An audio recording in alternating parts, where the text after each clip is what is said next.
Class 10th के 2 chapter already कर चुके हैं। एक तो एरिथमेटिक प्रोग्रेशन चैप्टर नंबर 5 और दूसरा हमने करा है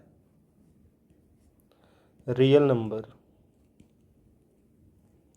ये चैप्टर नंबर 1।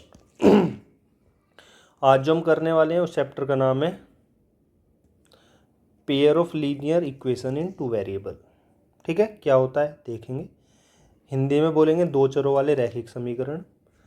ये जो क्लासेस है हिंदी और इंग्लिश दोनों मीडियम के लिए, तो इंग्लिश बोल सकते हैं क्योंकि क्वेश्चन बेशक हिंदी इंग्लिश में लिखे मिलेंगे, ठीक है, पर पढ़ाऊँगा मैं हिंदी और इंग्लिश दोनों में। ठीक है, तो इस बात की चिंता करने की कोई ज़रूरत नहीं है कि ये तो क्लासेस इंग्लिश के क्वेश्चन लिखे हुए हैं इंग्लिश लैंग्वेज में, तो हमें समझ नहीं आएगा। बोल तो मैं हिंदी में रहा हूँ ना, तो सब समझ आएगा। ठीक है, अब देखो ये चैप्टर नंबर 2 है जो हमारा कवर हो जाएगा, तो मतलब कुल मिला के 3 चैप्टर हमारे ख़त्म हो जाएंगे जल्दी में ही। तो इन 2 चैप्टर की प्लेलिस्ट ऑलरेडी बन चुकी है, तो जाकर स्टार्ट कर सकते हैं, इन दोनों चैप्टरों को ख़त्म कर सकते हो और साथ ही साथ चैप्टर नंबर 2 को करो। ठीक है, तो स्टार्ट करते हैं हम चैप्टर नंबर 2। ठीक है, इसको ख़त्म करते हैं। ओके, वेट,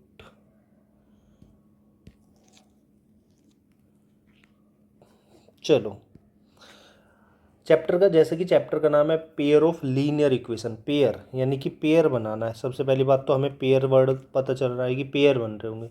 लीनियर इक्वेशन क्या होती है, ये दो चीज़, एक तो लीनियर इक्वेशन देखना है, एक पेयर देखना है। लीनियर इक्वेशन, ठीक है, और एक 2 वेरिएबल लिखा हुआ है, 2 वेरिएबल। ठीक है, यानी कि 2 चर। 2 वेरिएबल का मतलब क्या हो गया, 2 चर। ठीक है, क्या होता है अभी बताता हूँ। लीनियर इक्वेशन का मतलब होता है रैखिक समीकरण। क्या हो गया, रैखिक समीकरण। चलो, पेयर का मतलब है युग्म यानी कि जोड़ा। ठीक है, जोड़े। तो ये सारी चीज़ें पढ़नी है हमें। अब एक एक करके पढ़ते हैं। पेयर तो समझाने की ज़रूरत नहीं है, पेयर बनेंगे इक्वेशन के, वो चेक करना है। लीनियर इक्वेशन क्या होती है, सबसे पहली बात तो ये देखो लीनियर इक्वेशन होती क्या है। तो यहाँ लिखता हूँ मैं हेडिंग लीनियर इक्वेशन। एग्जाम्पल के थ्रू समझने की कोशिश करेंगे। ठीक है, कोई डेफिनेशन नहीं लिखनी, ना पेपर में आनी। एग्जाम्पल देखो क्या होती है लीनियर इक्वेशन। मैंने लिखा 2x + 1 = 0। यहाँ पर चेक करेंगे x की पावर कितनी है। देखो यहाँ पर पावर लिखी रहती है, कोई पावर लिखी हुई है, यहाँ पर कुछ पावर नहीं दिख रही। जब किसी वेरिएबल की, वेरिएबल का मतलब होता है अल्फ़ाबेट्स ए से लेकर जेड तक, ये अल्फ़ाबेट जो होते हैं इन्हीं को वेरिएबल बोलते हैं, यानी कि इनको ही क्या बोलते हैं, चर बोलते हैं हिंदी में। इंग्लिश में इन्हीं को वेरिएबल बोलेंगे और हिंदी में क्या बोलेंगे, इन्हीं को चर बोलेंगे। यानी कि कभी तुम्हें इक्वेशन के अंदर x y a b c d कुछ भी देखने के लिए मिले तो वो क्या होगा, वेरिएबल होगा, यानी कि चर होगा वो। ठीक है, चलो अब यहाँ पर तुम्हें देखने के लिए मिल रही है कोई पावर नहीं। तो जब कोई पावर ना लिखी हो तो क्या मानना होता है कि पावर 1 है। पावर क्या है, 1 है। तो इसको मैं ऐसे लिख सकता हूँ 2x की पावर 1 और ये +1 = 0। ये इक्वेशन और ये इक्वेशन बात एक ही है, क्योंकि इस इक्वेशन के अंदर यहाँ पर कोई पावर नहीं लिखी हुई, तो हमने क्या मान लिया कि माना नहीं, उसका मतलब ही होता है कि पावर 1 है। अगर कोई पावर नहीं लिखी रही तो उसका मतलब होता है कि पावर क्या है, 1। तो ये ऊपर वाली इक्वेशन और नीचे वाली इक्वेशन का दोनों का मतलब एक ही है। तो ये बात समझ में आ गई। तो ऐसी कोई भी इक्वेशन जिसके अंदर पावर सिर्फ एक हो, मतलब हाईएस्ट पावर कितनी हो, एक हो, ऐसी इक्वेशनों को लीनियर इक्वेशन बोला जाता है। ऐसी इक्वेशन को क्या बोला जाता है, लीनियर इक्वेशन। जिसमें मैक्सिमम पावर कितनी हो, 1 हो, उनको क्या बोलेंगे, लीनियर इक्वेशन। तो कुछ एक एग्जांपल मैं देख के बताता हूँ कि मैं लिख रहा हूँ 2x की पावर 2 + 3x + 5 = 0। यहाँ पर x की पावर देखो कितनी है, यहाँ पर देखने के मिल रही है x की पावर 2 है, यहाँ पर कुछ नहीं लिखा तो मान लेंगे कि 1 है। तो हाईएस्ट पावर कितनी है, हाईएस्ट पावर तो 2 है। और मैंने क्या बोला था कि लीनियर इक्वेशन के लिए हाईएस्ट पावर 1 होनी चाहिए। इस वाली इक्वेशन में देखने के लिए मिल रहा है कि हाईएस्ट पावर अपने पास 2 है। जब भी किसी इक्वेशन में हाईएस्ट पावर 2 हो, ऐसी इक्वेशन को क्वाड्रेटिक इक्वेशन बोला जाता है। क्या बोलेंगे? Quadratic equation. लेकिन हमें तो ये पढ़नी नहीं है, हमें तो सिर्फ लीनियर इक्वेशन पढ़नी है, ठीक है, जिसमें हाईएस्ट पावर कितनी हो 1। तो हाईएस्ट पावर अगर 2 होगी तो क्वाड्रेटिक इक्वेशन बोलेंगे। और अगर मैं बोल रहा हूँ हाईएस्ट पावर 3 है, हाईएस्ट पावर कितनी है? 3 है, plus 4x² plus 7x minus 1 equal to 0। मैंने कोई ऐसी रैंडमली एक इक्वेशन लिखी और उसमें मैंने हाईएस्ट पावर कितनी लिख ली? 3। हाईएस्ट पावर कितनी लिख ली? 3। तो ऐसी कोई भी इक्वेशन जिसमें हाईएस्ट पावर कितनी हो? 3 हो। देखो यहाँ पर 2 है, यहाँ पर कितनी है? कुछ नहीं लिख रहा तो 1 मानेंगे। तो हाईएस्ट पावर कितनी आ गई? 3। ऐसी कोई भी इक्वेशन जिसमें हाईएस्ट पावर 3 हो तो उस इक्वेशन को क्यूबिक इक्वेशन बोलते हैं। क्या बोलेंगे उसको? क्यूबिक इक्वेशन बोलेंगे। लेकिन हमें तो ये पढ़नी नहीं है, ना क्यूबिक पढ़नी ना क्वाड्रेटिक पढ़नी, हमें तो लीनियर इक्वेशन पढ़नी है। हमें क्या पढ़ना है? Linear equation. तो क्या ये समझ में आया कि लीनियर इक्वेशन होती क्या है? क्या आपको वेरिएबल समझ में आया? वेरिएबल का मतलब होता है ए से लेकर जेड तक अल्फ़ाबेट्स जो होते हैं उनको वेरिएबल बोलेंगे। यहाँ पर कितने वेरिएबल है? सिर्फ एक वेरिएबल दिखा? कितने वेरिएबल दिख रहे हैं? एक, एक्स, वो भी ए से जेड तक क्या मिला हमें? सिर्फ एक्स मिला, तो एक वेरिएबल मिला। तो ये एक लीनियर इक्वेशन है जिसमें कितने वेरिएबल है? एक वेरिएबल। तो ऐसी इक्वेशन जिसके अंदर एक वेरिएबल हो और वो लीनियर हो, लीनियर का मतलब इसकी हाईएस्ट पावर 1 हो, ऐसी इक्वेशन को बोलते हैं linear equation in one variable. क्या बोलेंगे? Linear equation in one variable. तो क्या मैं इसको लिख सकता हूँ linear equation in one variable? One variable है यहाँ पे। कितने वेरिएबल है यहाँ पे? वन वेरिएबल है। लेकिन मैंने चैप्टर में तो 2 वेरिएबल पढ़ा है। क्या है? 2 वेरिएबल। अब क्या होता है 2 वेरिएबल वो देखेंगे। चैप्टर का नाम है ना pair of linear equation in 2 variable, यानी कि 2 चर होने चाहिए, 2 वेरिएबल होने चाहिए उसके अंदर। चलो चेक करते हैं।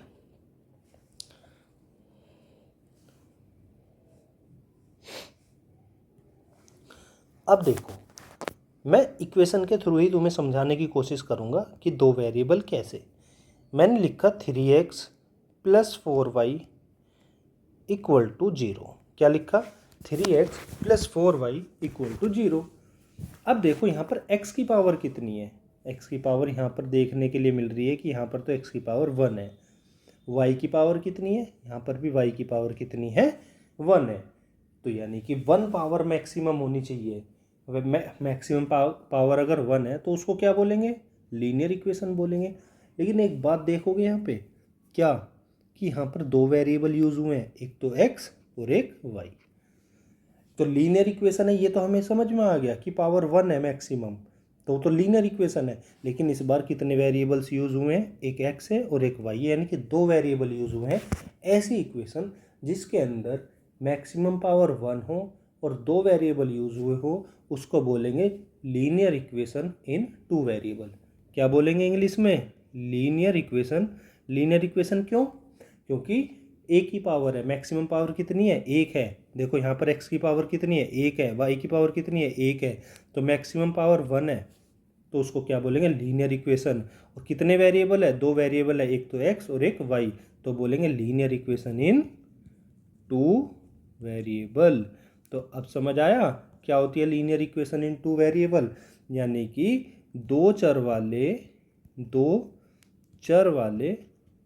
या 2 चरों वाले रैखिक समीकरण। आया समझ में? क्या होता है 2 चर वाले रैखिक समीकरण? कितने चर हैं यहाँ पे? एक तो x और एक y, 2 चर हैं। और रैखिक क्यों है? रैखिक समीकरण क्यों है? क्योंकि मैक्सिमम पावर 1 है।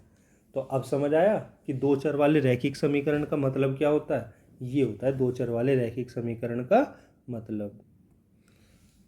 अब हम एक नेक्स्ट टॉपिक सीखते हैं। ये 2-3 टॉपिक है, इनको सीखने के बाद हमारी पहली एक्सरसाइज ख़त्म हो जाएगी। तो सीख लेते हैं दूसरा टॉपिक क्या है। दूसरा टॉपिक बोलता है जीरोज। क्या बोलेगा? जीरोज। जीरोज हिंदी में क्या बोलेंगे? शून्यक। क्या बोल रहे हैं हिंदी में? शून्यक। क्या होता है? मैं एक लीनियर इक्वेशन 2 वेरिएबल की लिखता हूँ, ठीक है? क्या लिख रहा हूँ? लीनियर इक्वेशन 2 वेरिएबल की लिख रहा हूँ। y is equal to 2x plus 3। क्या लिखा मैंने, y is equal to 2x plus 3 ले लो, 2x प्लस 1 कुछ भी ले लो, मतलब कि ठीक है। ठीक है, अब देखो जीरोज का मतलब क्या होता है।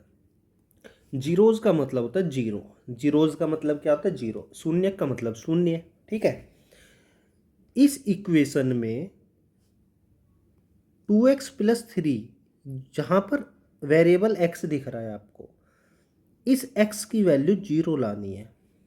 x की वैल्यू सॉरी x की जगह मैं क्या पुट करूं कि पूरा का पूरा टर्म जीरो आ जाए। x की जगह मैं क्या पुट करूं कि y जीरो आ जाए। y का जीरो का मतलब है कि ये पूरा का पूरा टर्म जीरो आ जाए, वही इसका शून्यक होगा।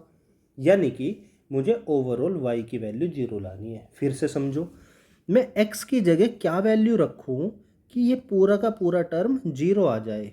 x की जगह क्या वैल्यू रखूं, पूरा का पूरा टर्म जीरो आ जाए। पूरा का पूरा टर्म है क्या, y के इक्वल, यानी कि y की वैल्यू क्या आ जाए, जीरो आ जाए। तो कैसे निकालेंगे, ठीक है, निकालना सीखते हैं। तो मैं y की वैल्यू जीरो रख दूंगा। y की वैल्यू क्या रख दूंगा, जीरो रख दूंगा, क्योंकि मुझे x की वैल्यू निकालनी है कि मैं x की जगह क्या पुट करूं कि पूरा का पूरा टर्म जीरो आ जाए, इक्वल टू 2x प्लस 3। ठीक है, ये प्लस जो 3 है ये इधर आएगा, -3 हो जाएगा। अब जीरो तो की तो कोई वैल्यू नहीं है, उसको तो लिखो ही मत। इक्वल में क्या बचा, 2x। अब जो ये 2 है इस x के साथ मल्टीप्लाई में है, और मल्टीप्लाई की चीज़ दूसरी साइड आके क्या हो जाती है, डिवाइड में हो जाती है, इक्वल टू x। यानी कि x की वैल्यू क्या आ गई, x की वैल्यू आ गई -3/2। यानी कि इस इक्वेशन का जो शून्यक हुआ या जो जीरो हुआ इस इक्वेशन का, जिसको शून्यक बोलेंगे, वो क्या हुआ, -3/2। यानी कि अगर मैं x की जगह -3/2 रखूँ, इस वाले x की जगह -3/2 रखूँ, तो y की वैल्यू जीरो आ जाएगी। चेक करते हैं ऐसा सच में है भी या नहीं। तो हमारे पास इक्वेशन थी y is equal to 2x plus 3।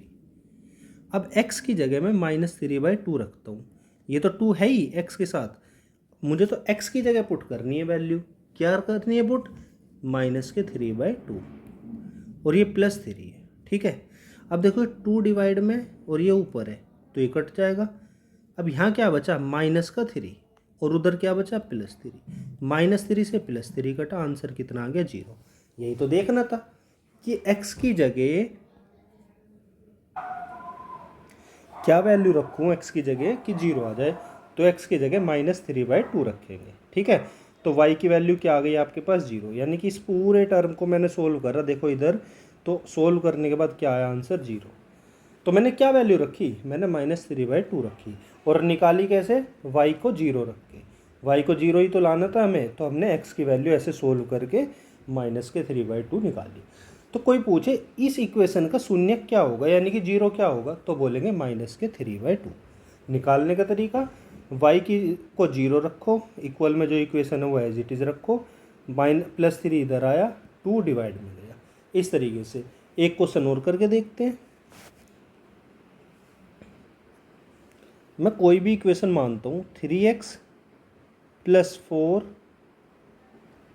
y is equal to 3x plus 4, मैंने ये इक्वेशन मान ली। ठीक है, अब देखो शून्यक निकालना है, find zero of the equation. यानी कि आपको शून्यक निकालना है। क्या निकालना है, शून्यक फाइंड आउट करना है, क्वेश्चन मार्क, शून्यक बताना है। तो क्या करना है, y इक्वल टू 0 रखो, y की जगह क्या रखो, 0। देखो ये y है, इसकी जगह मैंने 0 रखा, इक्वल में क्या, 3x प्लस 4। 4 इधर आकर -4 हुआ, इक्वल टू 3x। 3 डिवाइड में जाएगा क्योंकि इधर x के साथ मल्टीप्लाई में, तो इसका इक्वेशन का शून्य क्या आ गया, -4/3। है आसान, कुछ करने की ज़रूरत थी नहीं। अच्छा, तो 0 निकालना एक तो हो गया इस तरीके से इक्वेशन वाले मेथड से, लेकिन पहली एक्सरसाइज जो हमारी है वो ग्राफिकल मेथड से सोल्व करवाने की कोशिश करता है कि ग्राफिकल मेथड से सोल्व करो कि इस ग्राफ से इस इक्वेशन के कितने शून्यक निकल रहे हैं। तो एक ग्राफ बना के दिखाता हूँ, फिर पता करेंगे। ठीक है, जैसे मैंने कोई ग्राफ बनाया, पहली बात तो ग्राफ समझ पता होना चाहिए ग्राफ होता कैसे। 9th क्लास में आपने पढ़ा होगा, वेट, ये ग्राफ है, इस वाले एक्सिस को क्या बोलेंगे, एक्स, इधर एक्स डैश लिख लो, इधर वाई और ये वाई डैश, इधर ये जीरो होगा, ठीक है, इसको ओरिजिन बोलते हैं। अब इधर क्या वैल्यू रखते हैं हम, इधर 1 2, ठीक है, ये 3, ये 4, इधर क्या वैल्यू रखते हैं हम, इधर रखेंगे -1 -2 -3 -4। ऊपर की साइड जाते हैं तो y की वैल्यू यहाँ 1 रखते हैं, ये 2 हो गया, ये 3 हो गया, ये 4। और नीचे की साइड जाते हैं तो ये -1 हो गया, -2 हो गया, -3 हो गया और ये -4 हो गया। तो हमने क्या देखा, इस वाली लाइन, ये पूरी, इसको एक्स एक्सिस बोलते हैं, ये पूरा क्या है आपका एक्स एक्सिस, ये पूरा क्या है आपका वाई एक्सिस, ठीक है। एक्स एक्सिस पर इस साइड चलते हैं हम, ये ओरिजिन है, इस साइड चलते हैं तो सारी वैल्यू पॉजिटिव रखेंगे, ठीक है। इस साइड चलेंगे तो सारी वैल्यू माइनस में रखेंगे यानी कि नेगेटिव। वाई एक्सिस पर ऊपर की साइड चलते हैं तो सारी वैल्यू पॉजिटिव, और वाई एक्सिस पर नीचे की साइड चलते हैं तो सारी वैल्यू नेगेटिव रखते हैं। तो क्या यहाँ तक की बात समझ में आ गई? चलो अब आगे बढ़ते हैं, ठीक है। एक ग्राफ बना के दिखाता हूँ आपको। किसी ग्राफ के अंदर आपको इस तरीके से दे रखा है, एक्स और वाई एक्सिस दे रखे हैं और ग्राफ कुछ इस तरीके से बना हुआ है, ठीक है। ये एक्स एक्सिस है आपका, ठीक है, इधर वाई है और ये वाई डैश है। सिर्फ इतना दिया हुआ है, कुछ नंबर लिखे हुए हैं, मान लो यहाँ पर 0 लिखा हुआ है, 1 2 3 कुछ भी, ये -1 -2 -3, ठीक है, कुछ भी लिखा हुआ है, ये -1 इधर -2 इधर -3 -4 -5 कुछ भी लिखे हुए हैं नंबर, -1 -2 -3, है ना, इस तरीके से नंबर लिखे हुए हैं। अब इस ग्राफ को देख के बताना है कि इसमें कितने शून्यक है, यानी कि कितने जीरोज है, ठीक है, ग्राफ देख के बताना है। तो इतना आसान है, इतना ज़्यादा आसान है, आपको सिर्फ ये चेक करना है, ये जो कर्व दे रखा है ना, ये जो कर्व दे रखा है, ये इस एक्स एक्सिस को कितनी जगह काट रहा है, इस एक्स एक्सिस को कितनी जगह कट कर रहा है, ठीक है। चेक करते हैं, आपको दिखेगा कि पॉइंट नंबर 1 यहाँ पर कट कर रहा है, फिर ये दूसरा पॉइंट आ गया, फिर ये तीसरा पॉइंट आ गया और ये चौथा पॉइंट आ गया। आपको ये वाला पॉइंट काउंट नहीं करना। क्यों नहीं करना? ये पॉइंट इसलिए काउंट नहीं करना क्योंकि ये तो वाई एक्सिस पे है, वाई एक्सिस वाला पॉइंट काउंट नहीं करेंगे, हम सिर्फ एक्स एक्सिस वाले पॉइंट काउंट करेंगे। तो कितने पॉइंट आए हैं एक्स एक्सिस पर? पहला पॉइंट, दूसरा पॉइंट, तीसरा पॉइंट और चौथा पॉइंट, मतलब 4 पॉइंट ऐसे हैं जहाँ पर ये कर्व एक्स एक्सिस को कट कर रहा है, एक्स एक्सिस को कट कर रहा है। तो इस ग्राफ से हमें ये पता चला कि ये कर्व एक्स एक्सिस को 4 जगह कट कर रहा है, जितनी जगह एक्स एक्सिस को वो कट करता है उतने ही जीरोज होते हैं। तो इसमें जीरोज कितने आ गए आपके? जीरोज यानी कि शून्य कितने हुए आपके? शून्य हुए आपके 4। कितने हुए? 4। जितनी जगह भी एक्स को कट करेगा उतने ही शून्य, ठीक है, उतने ही जीरोज, ठीक है। नेक्स्ट पढ़ लेते हैं, एक ग्राफ और बनाते हैं कुछ भी, ठीक है। ये ग्राफ बना हुआ है। अब मुझे एक बात बताओ, ये एक्स है, अब नंबर नहीं लिख रहा मैं, ठीक है, ये एक्स डैश है, ये वाई है, ये वाई डैश है। ये ग्राफ ये दिख रहा है एक्स एक्सिस को कितनी जगह कट कर रहा है? आपको दिख रहा है कि भाई ये एक्स एक्सिस को कट नहीं कर रहा, सिर्फ टच कर रहा है। और जब भी टच करे तो उसको एक पॉइंट बोलते हैं। कितने पॉइंट है? एक पॉइंट। टच करेगा तो कितने पॉइंट मानेंगे? एक पॉइंट मानेंगे। तो एक्स एक्सिस को यहाँ पर एक जगह टच कर रहा है, यानी कि एक ही पॉइंट ऐसा है। तो यहाँ पर जीरोज जो आपको मिले वो मिले 1, यानी कि शून्यकों की संख्या कितनी हुई यहाँ पर? सिर्फ 1। समझ में आया? एक और देखते हैं, एक नया ग्राफ बनाता हूँ। ग्राफ कुछ ऐसे है, ठीक है, ये एक्स डैश है, ये वाई है, ये वाई डैश है, ठीक है। शून्यकों की संख्या बतानी है। चेक करते हैं, पहला यहाँ पर कट कर रहा है एक्स एक्सिस को, दूसरा यहाँ पर कट कर रहा है, इस वाले को मत लेना, ठीक है। तीसरा, ये सिर्फ टच कर रहा है तो टच करने वाले को 1 पॉइंट मानते हैं। तो टोटल कितना हो गया, एक ये हो गया, ठीक है। तो टोटल जीरोज़ आपको कितने मिले, टोटल जीरोज़ आपको मिले 3, यानी कि शून्य का आपको यहाँ पर कितने मिले, शून्य का आपको 3 मिले। तो क्या ये आसान था करने में, बहुत ही आसान था। अब एक्सरसाइज के क्वेश्चन देख लेते हैं। सिर्फ एक ही नज़र में आप बता दोगे कि कितने शून्य के। दिखाता हूँ आपको पूरी एक्सरसाइज के क्वेश्चन, ठीक है। ये एक्सरसाइज 2.1, ठीक है। पहले वाला ग्राफ देखो, अभी तुम पहले वाले ग्राफ में आपको दिख रहा है ये लाइन दी हुई है। हम देख रहे हैं ये लाइन तो सिर्फ वाई एक्सिस को कट कर रही है, एक्स एक्सिस तो कहीं कट नहीं कर रही। तो वाई एक्सिस का तो हमें कुछ लेना देना ही नहीं है, हमें तो सिर्फ एक्स एक्सिस से मतलब है। तो जब भी कोई लाइन सिर्फ वाई एक्सिस को कट करे तो हम बोलेंगे शून्य यहाँ पे एक भी नहीं है, 0, ठीक है। तो यहाँ पर जो जीरोज निकले उनकी संख्या कितनी है, 0, एक भी नहीं है शून्य, एक भी नहीं है यहाँ पर शून्य। पहले वाले क्वेश्चन का जो फर्स्ट ग्राफ है उससे हमें शून्य बिल्कुल 0 मिले, ठीक है। यहाँ पर कोई ये लाइन एक्स एक्सिस को कहीं पर भी नहीं काट रही, इसलिए, ठीक है।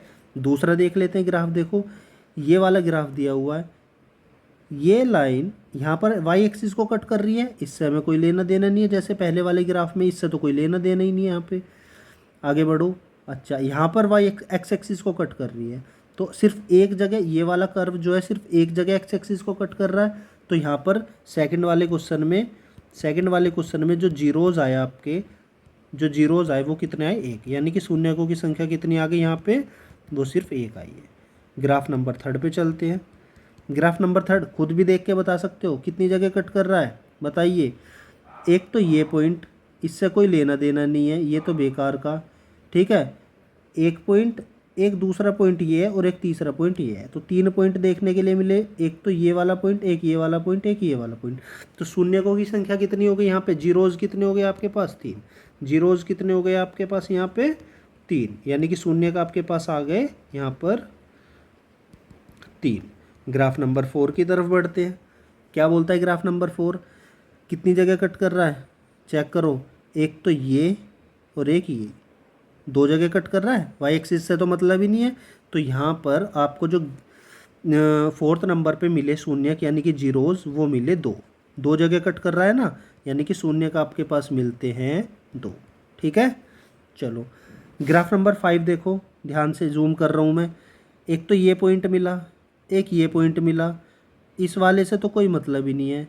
एक ये पॉइंट मिला और एक ये पॉइंट मिला, तो टोटल कितने पॉइंट मिले, 4 पॉइंट मिले, है ना। 5th वाले ग्राफ में आपको 4 पॉइंट मिले, यानी कि जीरोज कितने आ गए 5th वाले में, 4। शून्य बोले तो हिंदी में शून्य बोलेंगे, कितने आ गए, 4, ठीक है। तो 5th वाला ग्राफ भी हो गया। अब हम करेंगे ग्राफ नंबर 6। तो ग्राफ नंबर 6 लो जूम करा आपके लिए। तो पहले तो यहाँ पर कट कर रहा है, 1 हो गया। यहाँ पर टच कर रहा है, टच करने वाले के लिए 1 पॉइंट मानते हैं, तो 1 पॉइंट ही आ गया। और एक यहाँ पर भी टच कर रहा है, 1 पॉइंट ही आ गया। तो टोटल कितने हो गए, 3। कौन कौन से, एक तो ये, एक टच करने वाला और एक ये टच करने वाला। तो टोटल जीरोज कितने आ गए आपके पास यहाँ पर, 3। तो 6 वाले ग्राफ में आपके पास जीरोज आते हैं 3 जीरोज, 3, ठीक है। शून्यकों की संख्या यहाँ पर मिलती है आपको 3। तो इस तरीके से हमने एक्सरसाइज 2.1 निपटा ली। क्या समझ में आई। तो 2.1 एक्सरसाइज में हमने क्या क्या पढ़ा। एक तो एक्सरसाइज ग्राफिकल मेथड से शून्यक निकालने सीख लिए, ये एग्जाम्पल के साथ करें हमने, ठीक है। उसके अलावा ग्राफ का नॉर्मल रिप्रेजेंटेशन क्या होता है वो सीखा, ठीक है। एग्जाम्पल के साथ जीरोज कैसे निकालते हैं ये सीखा, ठीक है। चलो एक यहाँ पर इस वाली इक्वेशन के जीरोज कैसे निकालते हैं एग्जाम्पल के साथ, ये सीखा, ठीक है। ओके, यहाँ पर देखो ये 2 चरों वाले रैखिक समीकरण वास्तव में कहते कि लीनियर इक्वेशन किसको बोलते हैं, क्वाड्रेटिक इक्वेशन किसको बोलते हैं, क्यूबिक इक्वेशन किसको बोलते हैं, ये सारा हमने इस चैप्टर में सीख लिया, ठीक है। जब इतना सीख लिया तो इस चैप्टर की आपको PDF भी चाहिए होगी। तो लिखने की ज़रूरत एकदम से नहीं है, एक पहले तो सीखते रहा करो, जैसे है ना वीडियो में सीखते रहो, प्रैक्टिस को क्वेश्चन दिया, वीडियो को पॉज करा, सोल्व कर लिया रफली। बाकी नोट्स बनाओ तो मैं पीडीएफ प्रोवाइड कर दूंगा। पीडीएफ कहाँ मिलेगी आपको? मेरे टेलीग्राम चैनल पर। टेलीग्राम चैनल का नाम बता देता हूँ मैं अपने, जो मेरे यूट्यूब चैनल का नाम है वही टेलीग्राम चैनल का नाम है ना, मैथमेटिकल वर्ड, मैथमेटिकल वर्स, यही सर्च करोगे आपको यूट्यूब और टेलीग्राम पे सेम लोगो देखने के लिए मिल जाएगा, तो सर्च करने में भी ज़्यादा परेशानी नहीं होगी। तो इस चैप्टर की, इस एक्सरसाइज की पीडीएफ आपको वहाँ पर मिल जाएगी। ठीक है, थैंक यू गाइज। कल हम इसकी नेक्स्ट एक्सरसाइज स्टार्ट करेंगे। Okay bye.